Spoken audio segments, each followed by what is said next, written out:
आज शुणा जन्ममामूर आउ गोटे कहानी जार ना है उपयुक्त शास्ति। गोटे गाँव में निहाल सिंह नाम जड़े धनी चाषी थाए।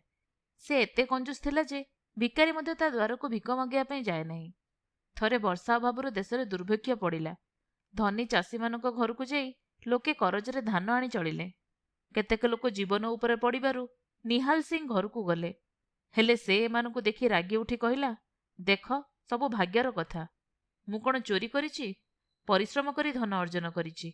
एते सहजरे देदेबी? जाओ जाओ एठू समस्ते चली जाओ। कौनसी साहाय्य तुमको मिलिब नाही। आ भविष्य तुमे मो दुआर को माड़िब नाही। लोक माने भाबिले जे ए कंजूस को किछि कहि लाभ नाही। तेणु ताकू मने मने अभिशाप देई निज कपाल को निंदी सेठारु चलीगले। ए घटनार किछि दिन परे से गाँ को जड़े साधु लोक आसिले। से मंदिर रे रोथांती। से दिन सारा पूजा ध्यान रे कटाई दियंती। रातिरे मंदिर प्रांगण रे बसी लोकंकु रामायण आउ अन्यान्य शास्त्र बुझाती, प्रश्न उत्तर करती। सारा दिन रे साधु 4-5टी कदली खाती आउ किछि दूध पियंती। एहा व्यतीत अन्य केही किछि देले ताकू फेरई दियंती। एपरि व्यवहार रे ग्रामवाला माने साधुंको अधिक श्रद्धा देखाइले। तेणु श्रद्धा और कृतज्ञता स्वरूप साधुंको बारण सत्वे लोकमाने भेटिया उपहार सब आणती। साधु से सबको छुई देई फेरई दियंती।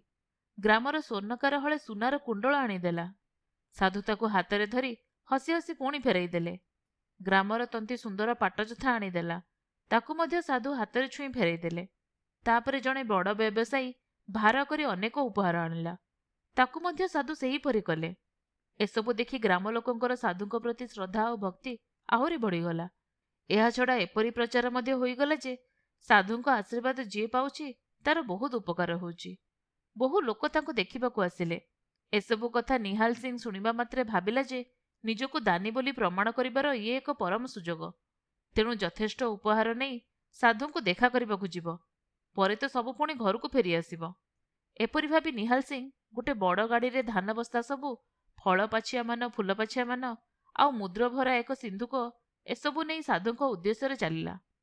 सेठारे पहुंची साधुंको साष्टांग प्रणिपात करी कहिला, साधु महाराज, आपणक परी महात्मा को दर्शन करिबा माने साक्षात भगवान को दर्शन लाभ करिबा परी। कुहा जाए साधुंक निकट को खाली हाथ रे जीव नाही। सेथिपई आपण कृपा करी मोर उपहार स्वीकार करी मते धन्य करंतु। साधु आगुरु कंजूस निहाल सिंह विषय शुणिथिले। एबे तार चालाकी मध्य बुझीगले। तेणु से निहाल सिंह को कहिले, बेटा, तुमर भक्ति अत्यंत प्रशंसनीय। आज मध्य मोर व्रत समाप्त हेबाकू जाउछि। तेणु आज मु तुमर ए उपहार गुड़िक ग्रहण करुछि। एकथा कही उपहारपूर्ण गाड़ी रे निजर कमंडलू जल छिंचिदेले। साधुक कथा निहाल सिंह प्रथमे किछि बुझी पारला नाही। तार मुंड बिगिड़ी गला परी लागिला। साधु तत्क्षणात उठी पड़ी भक्त मानकु चाहि कहिले, तमे माने ठिया होइछ काहेकि? एही महान भक्तंक द्वारा अर्पित उपहार गुड़िक नहीं गरीब मानक भितरे बांटी दियो। से केते श्रद्धा और भक्ति रे एते गुड़िए उपहार आनिछंती। से सबु फेराई देई तांको मनरे दुख देबाकू मोर इच्छा हेउ नाही। साधुंक मुहरु एकथा शुणिबा परे निहाल सिंह सबुकिछि बुझीगला। सेतेबेलकू भक्त माने गाड़ीरू उपहार गुड़िक नहीं मंदिर मंडपरे रखी आसिलेनी। सेदिन निहाल सिंह मुहरु आउ कथा बाहरु नाही। से गामुछारे मुह घोड़ाई बड़ चिंताग्रस्त होई घर को फेरिला। एणे मंदिरर मंडपरे से देइथिबा सबु उपहार ग्रामर गरीब मानक मध्यरे बांटी दियागला। आपण माने शुणुथिले जन्ममामूर गोटे गप उपयुक्त शास्ति। कहानी गुड़िक आपनको केमिति लागुची आपणक मतामत हमको कमेंट सेक्शन में जणैबे।